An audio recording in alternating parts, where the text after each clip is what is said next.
Hello everyone, स्वागत है आप सभी का हमारे यूट्यूब चैनल ज्ञान गंगा हिंदी में। और आज हम लोग पढ़ेंगे कक्षा 10वीं के पॉलिटिकल साइंस का पहला अध्याय, जिसका नाम है लोकतंत्र में सत्ता की साझेदारी। मैं आपकी जानकारी के लिए बता दूं, मैं इस वीडियो का पीडीएफ जो है अपने टेलीग्राम चैनल ज्ञान गंगा हिंदी पर दे दूंगा, जहां से आप इसे डाउनलोड कर सकते हैं। इसके अलावा आप हमारे डिस्क्रिप्शन बॉक्स में जाकर के भी इसे डाउनलोड कर सकते हैं, वहाँ आपको लिंक मिल जाएगा। आपकी जानकारी के लिए मैं एक और बात बता दूं, इसमें पीडीएफ जो है वो पासवर्ड प्रोटेक्टेड है, इसलिए आपको वीडियो लास्ट तक देखना होगा ताकि आपको पासवर्ड मिल जाए। तो चलिए बिना देर किए आज का वीडियो शुरू करते हैं। पहला प्रश्न है, हर सामाजिक विभिन्नता सामाजिक विभाजन का रूप नहीं लेती, कैसे? अर्थात समाज में जो विभिन्नता है उससे विभाजन नहीं होता, कैसे? तो इसको हम समझेंगे। आइए देखते हैं इसका आंसर कैसे लिखेंगे। हम लिखेंगे, प्रत्येक समाज में सामाजिक विभिन्नता पाई जाती है। समाज में विभिन्न धर्म, जाति, भाषा, लिंग, समुदाय आदि के लोग रहते हैं, जो सामाजिक विभिन्नता का सूचक है। इसमें आपको प्रश्नों को समझना बहुत ज़रूरी है, क्योंकि जब तक हम समझेंगे नहीं तब तक इसे आसानी से नहीं लिख पाएंगे। और ये हमारे आसपास की ही सभी चीज़ें हैं। तो कह रहा है कि हमारे पास बहुत सारी विभिन्नताएं हैं, और जैसे कि समाज में धर्म हो गया, जाति हो गया, भाषा हो गया, ये सभी हमारे विभिन्नता का सूचक है। यह आवश्यक नहीं है कि ये राजनीतिक विभिन्नता सामाजिक विभाजन का आधार हो, क्योंकि भिन्न समुदाय के विचार भिन्न हो सकते हैं लेकिन हित समान होगा। कह रहा है कि अब ऐसा नहीं कि ये विभिन्नताएं हैं तो इससे विभाजन हो, क्योंकि कई स्थानों पर हमारे हित जो है समान होते हैं। जैसे यहाँ उदाहरण दिया है कि मुंबई में मराठियों की हिंसा के शिकार व्यक्तियों की जातियाँ भिन्न थी, धर्म भिन्न थे, लिंग भी भिन्न हो सकता है, परंतु इनका क्षेत्र एक था। वे सभी एक ही उत्तर भारतीय थे, उनका हित समान था, वे सभी अपने व्यवसाय और पेशा में संलग्न थे। उपयुक्त कथन से स्पष्ट है कि हर सामाजिक विभिन्नता सामाजिक विभाजन का रूप नहीं ले पाती है। इसके लिए एग्जाम्पल ये दिया जा रहा है कि मुंबई में जो हिंसा हुई, यानी मराठियों ने जो लोगों को भगाया वहाँ से, वो भागने वाले लोग जो थे वो सब उत्तर भारत के क्षेत्र के थे। इसमें उन्होंने किसी भी जाति, धर्म, भाषा, लिंग को देख करके ऐसा नहीं किया, बल्कि एक क्षेत्र को देख करके उन्हें वहाँ से भगाया गया। तो कहा जा सकता है कि जो भागने वाले लोग थे वो एक क्षेत्र के थे, उत्तर भारत के थे, और उन सभी का हित समान था, यानी वे सभी अपने व्यवसाय और पेशा करना चाहते थे। तो इस तरह से ये स्पष्ट हो जाता है कि हर तरह की सामाजिक विभिन्नता सामाजिक विभाजन का रूप नहीं लेती है।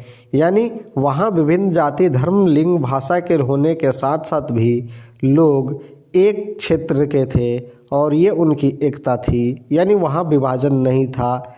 वे एक हित चाहते थे, अपना पेशा और व्यवसाय चलाना चाहते थे। चलते हैं दूसरे प्रश्न की ओर, देखते हैं दूसरा प्रश्न क्या होगा। दूसरा प्रश्न है, सामाजिक अंतर कब और कैसे सामाजिक विभाजन का रूप ले लेता है? यानी एक समाज में जो अंतर होता है वो कैसे विभाजन का रूप लेता है? उत्तर लिखेंगे, जब एक तरह का सामाजिक अंतर अन्य अंतरों से ज़्यादा महत्वपूर्ण बन जाता है और लोगों को यह महसूस होने लगता है कि वे दूसरे समुदाय के हैं, तो इससे सामाजिक विभाजन की स्थिति पैदा होती है। यानी एक तरह के लोगों को जब ये लगने लगता है या बार बार उन्हें ये एहसास दिलाया जाता है कि वे हमसे अलग हैं, तो सामाजिक विभाजन की स्थिति उत्पन्न होती है। जैसे अमेरिका में श्वेत और अश्वेत का अंतर सामाजिक विभाजन है।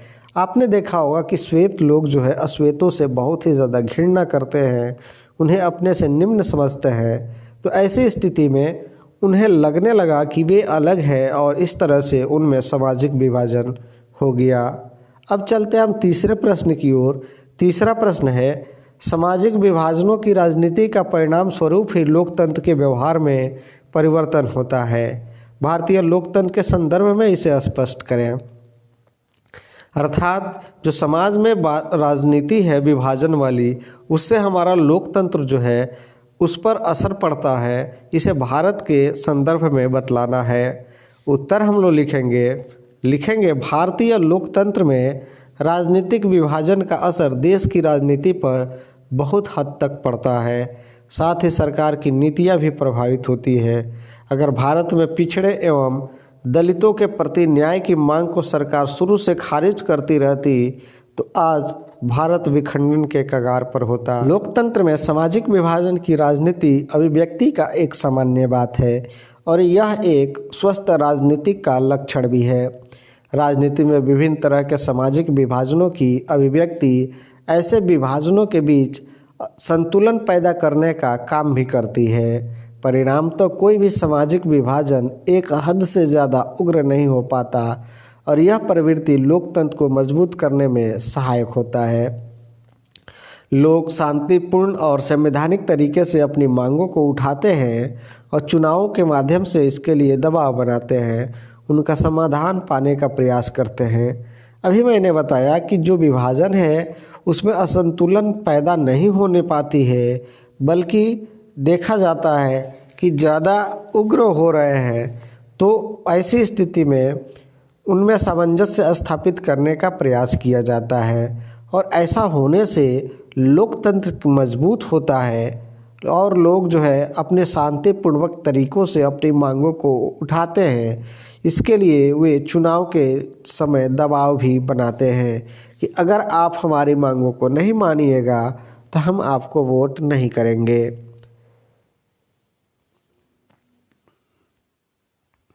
इस प्रकार यह स्पष्ट होता है कि सामाजिक विभाजन की राजनीति के फलस्वरूप ही भारतीय लोकतंत्र के व्यवहार में परिवर्तन होता है। अब हम लोग चलते हैं अगले प्रश्न की ओर। अगला प्रश्न है कि 70 के दशक में आधुनिक दशक के बीच भारतीय लोकतंत्र का सफ़र यानी सामाजिक न्याय और के संदर्भ में संक्षिप्त वर्णन करना है। यानी सामाजिक न्याय के तौर पर लोकतंत्र का जो सफ़र है वो कैसा रहा है। उत्तर लिखेंगे 70 के दशक से पहले भारतीय राजनीति स्वर्ण सुविधाप्रस्त हित समूहों के हाथ में थी, अर्थात 1967 तक भारतीय राजनीति में स्वर्ण जातियों का वर्चस्व रहा। 70 से 90 तक के दशक के बीच स्वर्ण और मध्यम पिछड़े के उपरांत पिछड़ी जातियों का वर्चस्व तथा दलितों की जागृति की अवधारणाएं राजनीतिक गलियारे में उपस्थिति दर्ज कराती रही और नीतियों को प्रभावित करती रही।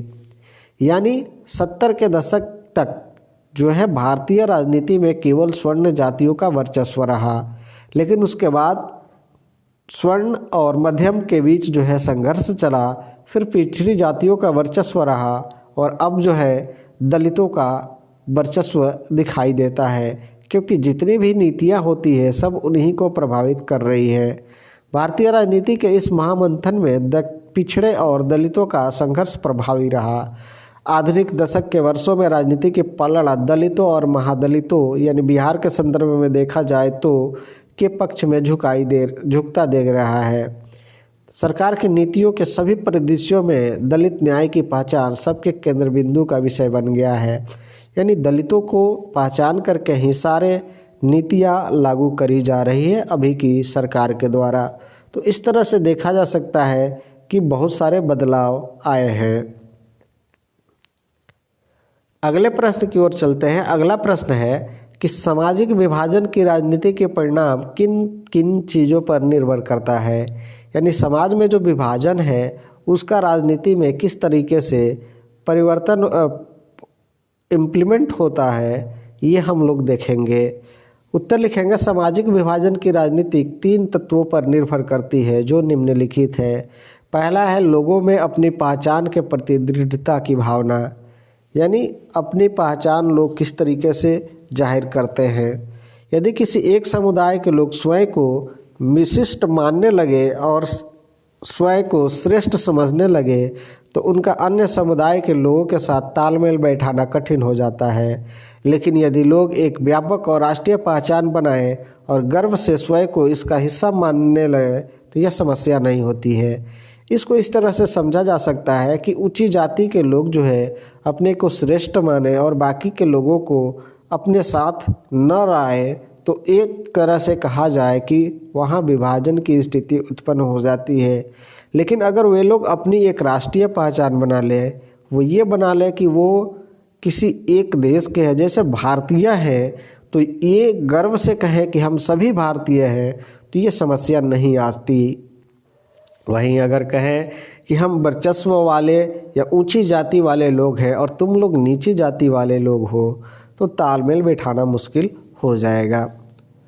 दूसरा है राजनीतिक दलों की भूमिका, यानी किसी समुदाय विशेष की मांग को राजनीतिक दल कैसे लेते हैं और उसका निपटारा किस तरह करते हैं, यह महत्वपूर्ण होता है।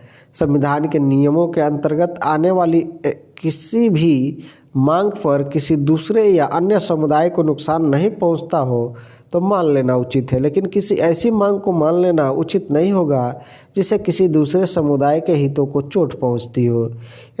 यानी इन मांगों पर राजनीतिक दल की क्या भूमिका रहती है। जैसे कि अगर अच्छी मांग है, उससे किसी दूसरे को नुकसान नहीं है तो उसे सरकार को चाहिए कि मान ले, अगर किसी दूसरे को नुकसान पहुंचती है तो उस तरह से मांगों को नहीं माने।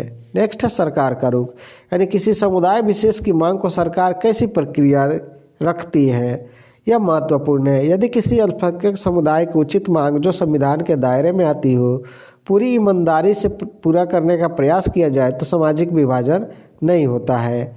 ऐसी किसी मांग को राष्ट्रीय एकता के नाम पर दबा दिया जाए तो आगे चलकर इसके दुष्परिणाम हो सकते हैं।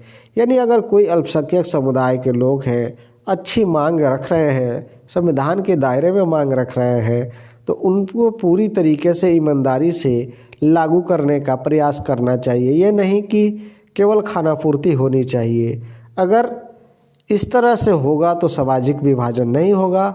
अगर खानापूर्ति होगी या एक राष्ट्रीय एकता के नाम पर दबाने की कोशिश होगी तो आगे चल करके इसके बुरे परिणाम देखने को मिल सकते हैं। चलते अगले प्रश्न की ओर। अगला प्रश्न है कि सामाजिक विभाजनों को संभालने के संदर्भ में इनमें से कौन सा बयान लोकतांत्रिक व्यवस्था पर लागू नहीं होता। तो इसका सही जवाब होगा घ। लोकतंत्र सामाजिक विभाजनों के आधार पर समाज को विखंडन की ओर ले जाता है। यानी लोकतंत्र में अगर सामाजिक विभाजन होता है और उसे सही तरीके से सुलझाया न जाए तो ये विखंडन की स्थिति की ओर जा सकता है। यहाँ देखिए 7 नंबर प्रश्न जो है, इनमें 3 विचार दिए गए हैं। कह रहा है कि जहाँ सामाजिक अंतर एक दूसरे से टकराते हैं वहाँ सामाजिक विभाजन होता है। और ख है यह संभव है कि एक व्यक्ति की कई पहचान हो। और ग है सिर्फ भारत जैसे देशों में सामाजिक विभाजन होते हैं। तो इनमें से कौन सा बयान सही है। तो आइए हम इस चीज़ को देखते हैं और इसे जानने का प्रयास करते हैं। तो इसमें क और ख बयान जो है वो सही है। अब हम लोग चलते हैं 8वें प्रश्न की ओर। 8वां प्रश्न है कि निम्नलिखित व्यक्तियों में कौन लोकतंत्र में रंग भेद के विरोधी नहीं थे। तो रंग भेद के विरोधी नहीं थे, ये कौन थे आइए हम लोग देखते हैं। तो इसमें जेड गुड्डी जो थे वो रंग भेद के विरोधी नहीं थे।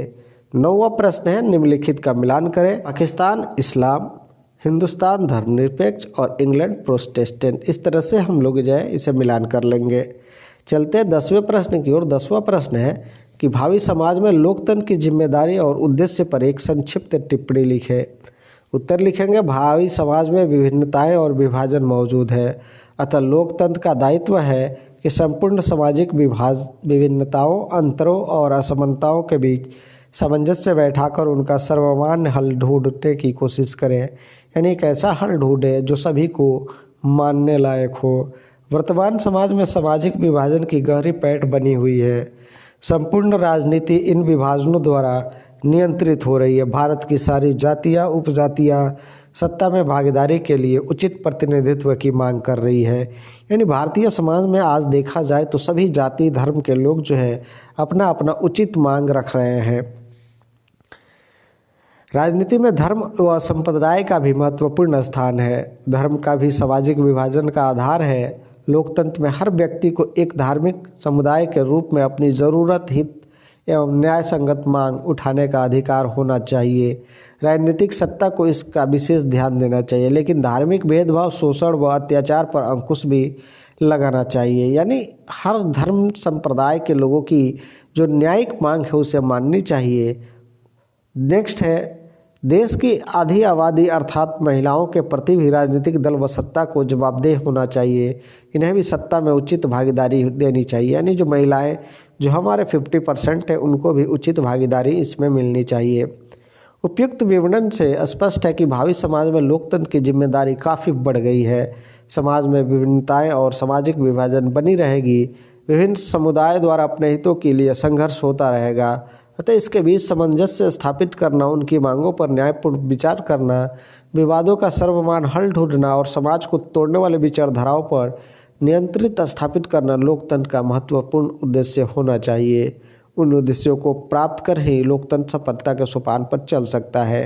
यानी सभी लोगों की न्यायिक मांगों को मान करके जो विवाद है उसको इस तरह से सुलझाया जाए कि सब लोग माने, और अगर ऐसा होता है तो हमारा लोकतंत्र बहुत ही ज़्यादा मजबूत होगा और यही हमारा उद्देश्य भी होना चाहिए। अगर ऐसा हम करते हैं तो हम सफलता के सोपान पर पहुंच जाएंगे।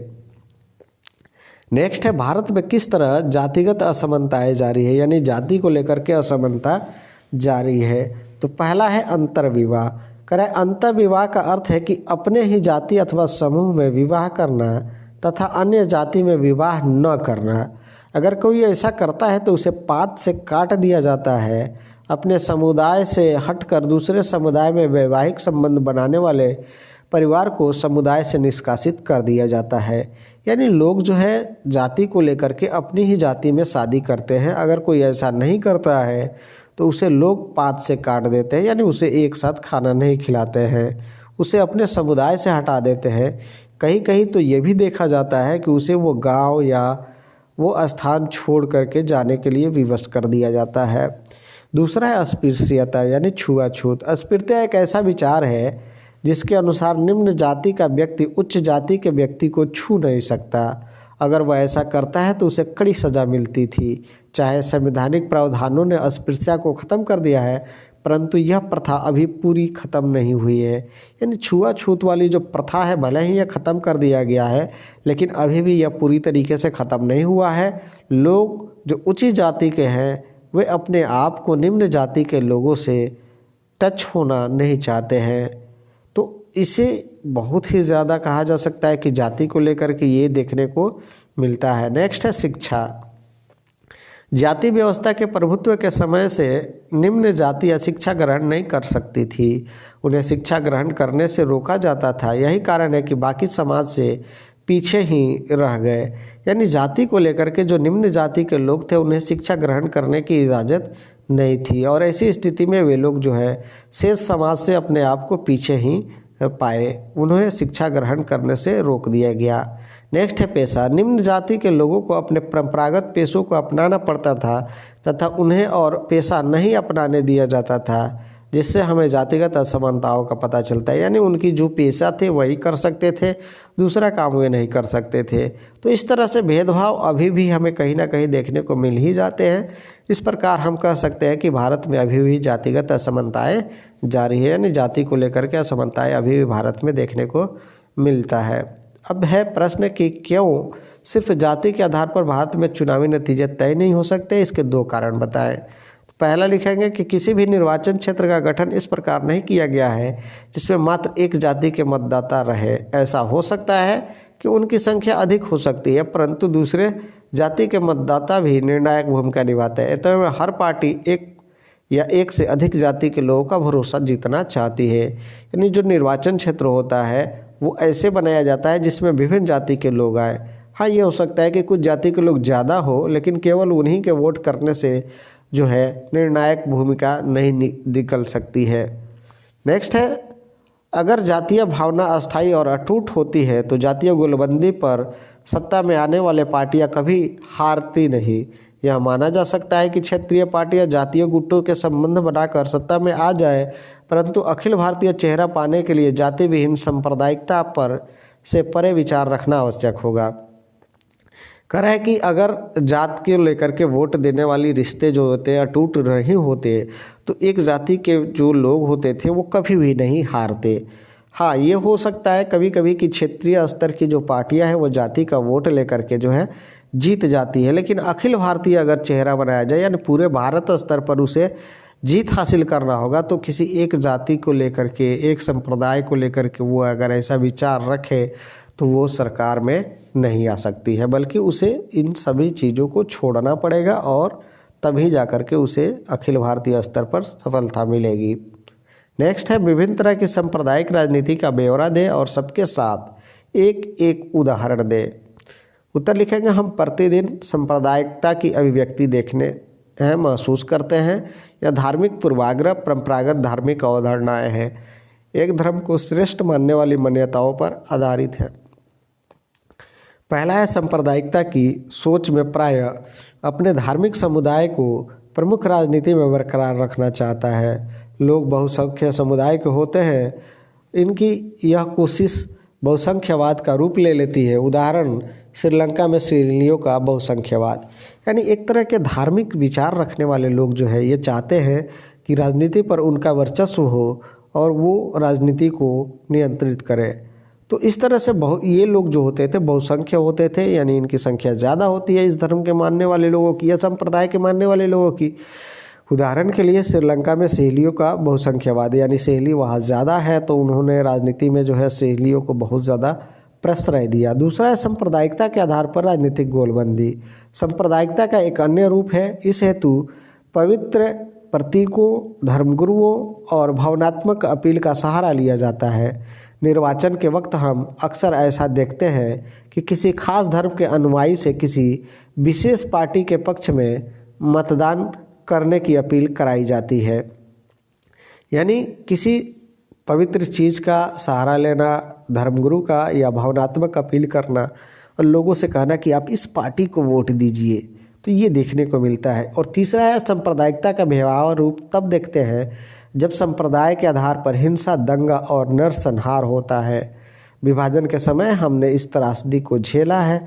आज़ादी के बाद भी कई जगह पर बड़े पैमाने पर सांप्रदायिक हिंसा हुई है। यानी सांप्रदायिकता यानी धर्म को लेकर के ये तीसरा और सबसे कहा जा सकता है कि भयानक रूप है, जिसमें हिंसा होती है, दंगा होती है और बड़े पैमाने पर नरसंहार होता है।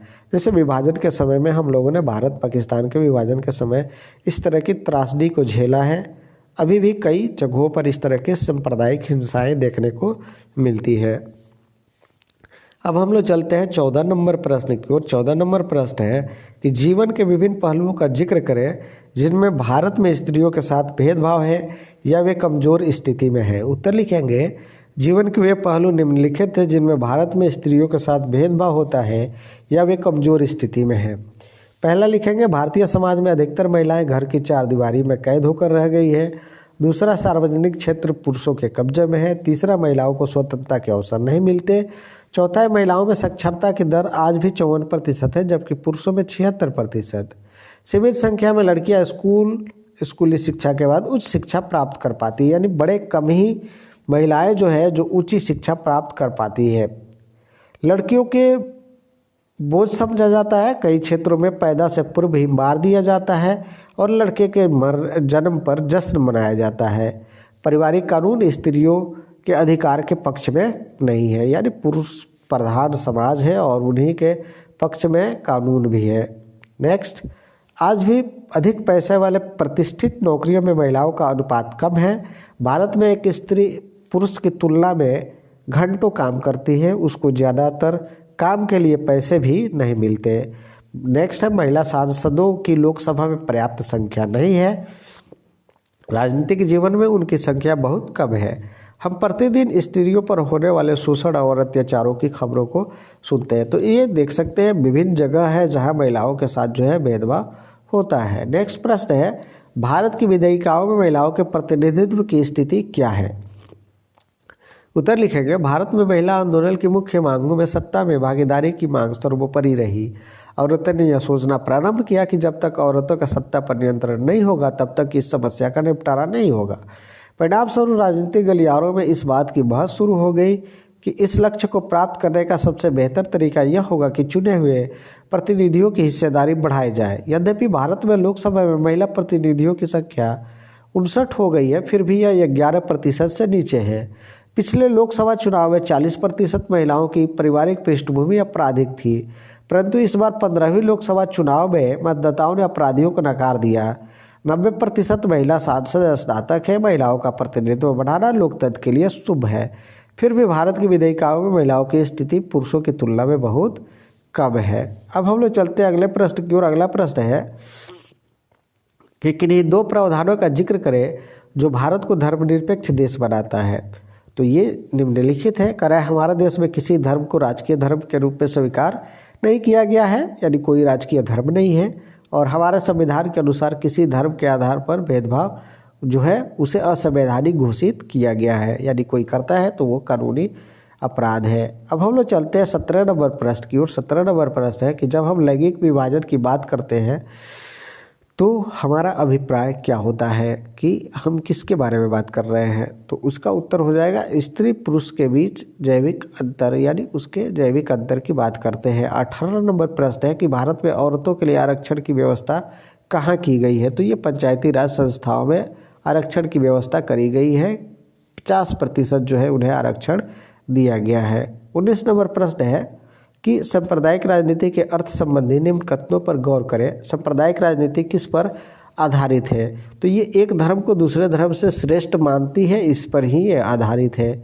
और 20 नंबर प्रश्न है कि भारतीय संविधान के बारे में इनमें कौन सा कथन गलत है। तो इसका उत्तर हम लोग लिखेंगे कि इसमें से कौन सा कथन गलत है। तो ये होगा कि यह एक धर्म को राजकीय धर्म बनाता है, यानी भारत को राजकीय धर्म नहीं बनाया गया है, तो ये गलत है।